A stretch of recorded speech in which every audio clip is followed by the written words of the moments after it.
Hi friends, Rasna ഡിസൈൻസിലേക്ക് എല്ലാവർക്കും സ്വാഗതം. ഞാനിന്നിവിടെ കാണിക്കാൻ പോകുന്നത് ഈ നെറ്റ് ഫാബ്രിക് വെച്ചിട്ട് ഒരു സ്ക്വയർ നെക്കിലും പഫ് സ്ലീവിലൊക്കെ വരുന്ന ഒരു ബ്ലൗസിൻ്റെ കട്ടിങ്ങും സ്റ്റിച്ചിങ്ങും ആണ്. ഇതാണ് മെയിൻ ക്ലോത്ത് വരുന്നത്.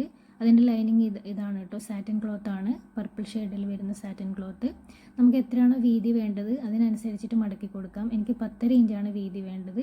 10.5 ഇഞ്ചിൽ ഇതുപോലെ മടക്കി കൊടുത്തിട്ട് ബ്ലൗസിൻ്റെ ലെങ്ത്ത് വരുന്നത് 15 ഇഞ്ചാണ്. അപ്പം ബ്ലൗസിൻ്റെ ഷേപ്പില്ലാത്ത ഭാഗങ്ങളൊക്കെ ഉണ്ടെങ്കിൽ അതൊന്ന് കട്ട് ചെയ്ത് മാറ്റിയിട്ട് അവിടെ നിന്ന് വേണം നമ്മൾ മാർക്ക് ചെയ്ത് കൊടുക്കാനായിട്ട്. അപ്പോൾ ലെങ്ത്ത് 15 ഇഞ്ചിൽ മാർക്ക് ചെയ്ത് കൊടുക്കാം. സ്റ്റിച്ച് ചെയ്ത് വരുമ്പോൾ നമുക്ക് 14 ഇഞ്ചിൽ കിട്ടും. ബാക്ക് പാർട്ടാണ് കേട്ടോ ഫസ്റ്റായിട്ട് നമ്മൾ കട്ട് ചെയ്തെടുക്കുന്നത്. ഇതുപോലെ കട്ട് ചെയ്തെടുത്തിട്ടുണ്ട്. എന്നിട്ട് നമ്മൾ പിൻ ചെയ്തിട്ട് വേണം മാർക്ക് ചെയ്ത് കൊടുക്കാനായിട്ട്. ഇതെൻ്റെ തെന്നിപ്പോകുന്ന ക്ലോത്ത് ആയതുകൊണ്ട് തന്നെ പിൻ ചെയ്തിട്ട് വേണം മാർക്ക് ചെയ്ത് കൊടുക്കാനും കട്ട് ചെയ്ത് കൊടുക്കാനും ഒക്കെ.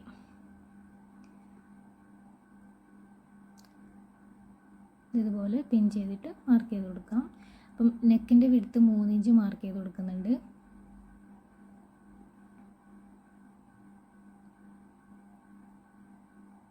ഷോൾഡറിൻ്റെ വിഡ്ത്ത് വരുന്നത് 6 ഇഞ്ചാണ്. ഷോൾഡറിൻ്റെ വിഡ്ത്ത് 6 ഇഞ്ച്. ഷോൾഡറിൻ്റെ ലെങ്ത്ത് വരുന്നത് 6.5 ഇഞ്ചാണ്. അത് മാർക്ക് ചെയ്ത് കൊടുക്കാം. ചെസ്റ്റിൻ്റെ വിഡ്ത്ത് വരുന്നത് 10.5 ഇഞ്ച്. നമ്മൾ നേരത്തെ 10.5 ഇഞ്ചിലല്ലേ മാർക്ക് ചെയ്ത് കൊടുത്തേ. 10.5 ഇഞ്ചിൽ ഇതുപോലെ മാർക്ക് ചെയ്ത് കൊടുക്കാം.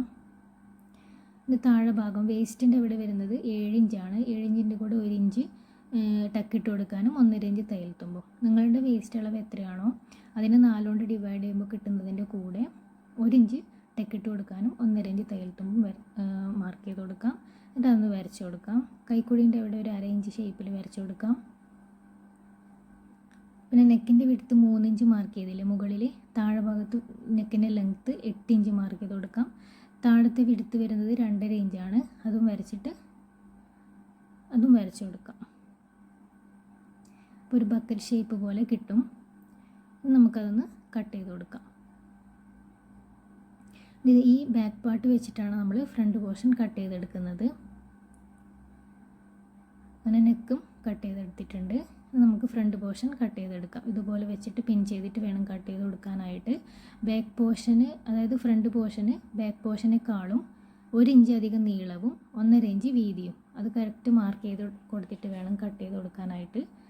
അതായത് ഫ്രണ്ട് പോർഷന് ബാക്ക് പോർഷനേക്കാളും 1 ഇഞ്ച് അധികം നീളവും 1.5 ഇഞ്ച് വീതിയും. എന്നിട്ട് അതൊന്ന് കട്ട് ചെയ്ത് കൊടുക്കാം. അപ്പോൾ ഇതിങ്ങനെ ഫുള്ളായിട്ട് കട്ട് ചെയ്തെടുക്കാം. നമുക്ക് ഫ്രണ്ട് പോർഷനിൽ ഒരു 1/4 ഇഞ്ച് ഷേപ്പ് ചെയ്തിട്ട് കൈക്കുഴി മാർക്ക് ചെയ്ത് കൊടുത്തിട്ട് അതും കട്ട് ചെയ്തെടുക്കാം. പിന്നെ നമ്മൾ മാർക്ക് ചെയ്ത് കൊടുക്കുന്നത് പ്രിൻസസ് കട്ടിൻ്റെ ആ ഭാഗമാണ്. അതെന്ന് വെച്ചാൽ ഷോൾഡറിൽ നിന്ന് താഴത്തേക്ക് ഒരു 9.5 ഇഞ്ച് മാർക്ക് ചെയ്ത് കൊടുക്കുന്നുണ്ട്. അതിന് മുൻപേ ബട്ടൺസിൻ്റെ അവിടെ ഒരു 1/4 ഇഞ്ച് ഇങ്ങനെ മാർക്ക് ചെയ്ത് കൊടുക്കണം. എന്നിട്ട് അവിടെ നിന്ന് നേരെ ആ 9.5 ഇഞ്ചിലേക്ക് ഒരു 4 ഇഞ്ച് മാർക്ക് ചെയ്ത് കൊടുക്കാം. അതേപോലെ താഴെ ഭാഗത്തും 4 ഇഞ്ച് മാർക്ക് ചെയ്ത് കൊടുക്കാം. കൈക്കുഴീൻ്റെ അവിടെ നിന്ന് ഒരു 5.25 ഇഞ്ച് മാർക്ക് ചെയ്ത് കൊടുക്കാം. എന്നിട്ട് അതൊന്ന് ഷേപ്പ് ചെയ്ത് കൊടുക്കാം. ഇതുപോലെ ഷേപ്പ് ചെയ്ത് കൊടുക്കാം. പ്രിൻസസ് കട്ടിൻ്റെ ബ്ലൗസ് കട്ടിങ്ങും സ്റ്റിച്ചിങ്ങും ഒക്കെ ഇതിന് മുമ്പ് കാണിച്ചിട്ടുണ്ട്. അപ്പോൾ ഇതൊന്ന് സ്പീഡിലൊന്നും ഇങ്ങനെ പറഞ്ഞു പോകുന്നതേ ഉള്ളൂ. ഇതുപോലെ 1 ഇഞ്ചിൽ ഇങ്ങനെ പ്രത്യേകം മാർക്ക് ചെയ്തിട്ട് ഒന്ന് ഷേപ്പ് ചെയ്ത് കൊടുക്കുന്നുണ്ട്. അതേപോലെ കൈക്കുഴീൻ്റെ അവിടെ ഒരു 1/4 ഇഞ്ചിൽ ഷേപ്പ് ചെയ്ത് കൊടുക്കണം. എന്നിട്ട് അതൊന്ന് കട്ട് ചെയ്ത് കൊടുക്കാം. ഇതുപോലെ ഫസ്റ്റ് നമ്മൾ വരച്ചില്ലേ അതാണ് ഫസ്റ്റ് കട്ട് ചെയ്യേണ്ടത്. പിന്നെ ഈ ഭാഗങ്ങൾ കട്ട് ചെയ്യാം. അത് നമുക്ക് വേണ്ടാത്ത ഭാഗമാണ്. ഇതിവിടെ ഒന്ന് ഷേപ്പ് ചെയ്ത് നമ്മൾക്ക് ഓരോരോ ഭാഗവും ലൈനിങ്ങുമായിട്ട് അറ്റാച്ച് ചെയ്ത് കൊടുക്കണം.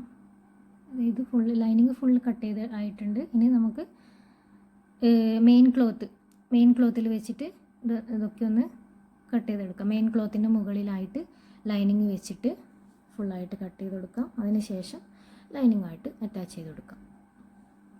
അതിന് മുൻപേ സ്ലീവ് ഒന്ന് കട്ട് ചെയ്തെടുക്കണം. അതിനായിട്ട് നമ്മൾ പഫ് സ്ലീവ് ആണല്ലോ വെച്ച് കൊടുക്കുന്നത്. ക്ലോത്ത് ഇങ്ങനെ 4ആയിട്ട് മടക്കി കൊടുത്തിട്ട് മെയിനായിട്ട് നമ്മൾ പഫ് സ്ലീവിന് എത്രയാണോ വിട്ട് കൊടുക്കുന്നത് 4ഓ 5ഓ വിട്ട് കൊടുത്തിട്ട് വേണം നോർമൽ സ്ലീവ് നമ്മൾ മാർക്ക് ചെയ്ത് കൊടുക്കാനായിട്ട്. ഇതുപോലെ എന്നിട്ട് കട്ട് ചെയ്തെടുക്കുന്നുണ്ട്. പഫിനായിട്ട് 4ഓ 5ഓ നമ്മൾ വിട്ട് കൊടുത്തിട്ട് വേണം സാധാരണ നോർമൽ സ്ലീവ് മാർക്ക് ചെയ്യുന്നില്ലേ, അത് മാർക്ക് ചെയ്ത് കൊടുക്കാൻ. താഴെ ഭാഗത്ത് ഇതുപോലെ പടി വെച്ച് കൊടുക്കുന്നുണ്ട്. അപ്പോൾ അങ്ങനെ കട്ടിങ്ങൊക്കെ കഴിഞ്ഞു. ഇനി നമുക്ക് സ്റ്റിച്ചിങ്ങിലേക്ക് കിടക്കാം. ഓരോന്നും നമ്മൾ ലൈനിങ്ങുമായിട്ട് അറ്റാച്ച് ചെയ്ത് കൊടുക്കാം. നമ്മൾ ഫ്രണ്ട് പോർഷനത്തെ നെക്ക് മാർക്ക് ചെയ്തിട്ടില്ലല്ലോ. നെക്കിൻ്റെ വിഡ്ത്ത് 3 ഇഞ്ച്, നെക്കിൻ്റെ ലെങ്ത്ത് ഒരു 6 ഇഞ്ചിൽ മാർക്ക് ചെയ്ത് കൊടുക്കുന്നുണ്ട്. ലെങ്ത്ത് 6 ഇഞ്ചിൽ മാർക്ക് ചെയ്ത് കൊടുക്കാം. ഇതുപോലെയാണ് കേട്ടോ കിട്ടുന്നത്. എന്നിട്ട് മെയിൻ ക്ലോത്തിൻ്റെ മുകളിലൂടെ ലൈനിങ് വെച്ചിട്ട് ഇതുപോലെ ഇങ്ങനെ സ്ക്വയറിൽ നമ്മൾ സ്റ്റിച്ച് ചെയ്തെടുക്കാം. ഇങ്ങനെ കട്ട് ചെയ്തെടുക്കാം. ഫസ്റ്റ് ഇങ്ങനെ മാർക്ക് ചെയ്തിട്ട് വേണം കട്ട് ചെയ്യാനായിട്ട്, സ്റ്റിച്ച് ചെയ്യാനായിട്ട്.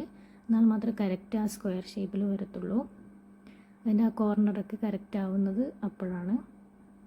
ബാക്കി വന്ന ക്ലോത്തൊക്കെ കട്ട് ചെയ്ത് മാറ്റാം. ഫുള്ളും ഇതുപോലെ നമ്മൾ മെയിൻ ക്ലോത്തുമായിട്ട് അറ്റാച്ച് ചെയ്ത് കൊടുക്കാം.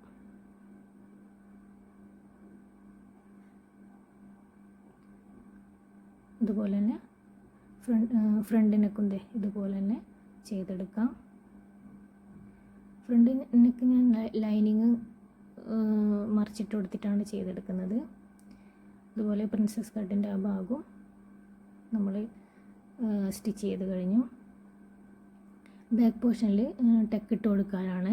അത് 4 ഇഞ്ച് ലെങ്ത്തിലാണ് നമ്മൾ ടെക്ക് കൊടുത്തിട്ടുള്ളത്. 2 സൈഡും ഒരു ഇഞ്ചിലും വരച്ചു കൊടുക്കാം. ഇതുപോലെയാണ് കേട്ടോ കിട്ടുന്നത്. ഇതുപോലെ സ്റ്റിച്ച് ചെയ്തെടുത്ത് ഇതുപോലെ കിട്ടിയിട്ടുണ്ട്. ഇനി നമുക്ക് ഫ്രണ്ട് പോർഷനിൽ എന്താണ് ബട്ടൺസിൻ്റെ ആ പടി വെച്ച് കൊടുക്കാൻ വേണ്ടിയിട്ട് ഇതുപോലെ സെൻറ്റർ നമ്മൾ കട്ട് ചെയ്തെടുക്കാം. കറക്റ്റ് ഇങ്ങനെ മടക്കി വെച്ചിട്ട് സെൻറ്റർ കട്ട് ചെയ്തെടുക്കാം.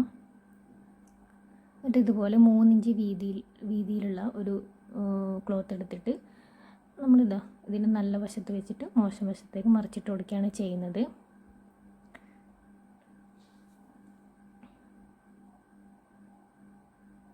ഹുക്ക് വെച്ച് കൊടുക്കാൻ വേണ്ടിയിട്ട് അടുത്തത് മോശം വശത്ത് വെച്ചിട്ട് നല്ല വശത്തേക്ക് വെച്ചടിക്കുകയാണ് ചെയ്യുന്നത്. അങ്ങനെ രണ്ട് പോർഷൻ ഇതുപോലെ ചെയ്തെടുത്തിട്ടുണ്ട്. ഇനി നമുക്ക് സ്ലീവ് വെച്ച് കൊടുക്കാം. സ്ലീവ് ഇതുപോലെ ഞൊറിവ് ഇങ്ങനെ ഇട്ട് കൊടുത്തിട്ട് താഴെ ഭാഗത്ത് ഒരു ക്ലോത്ത് വെച്ചിട്ട് സ്റ്റിച്ച് ചെയ്ത് കൊടുക്കാം. അപ്പോൾ അത്രയേ ഉള്ളൂ ഇന്നത്തെ വീഡിയോസ് ഇഷ്ടമായി ലൈക്ക് ചെയ്യുക, സബ്സ്ക്രൈബ് ചെയ്യുക. ബൈ.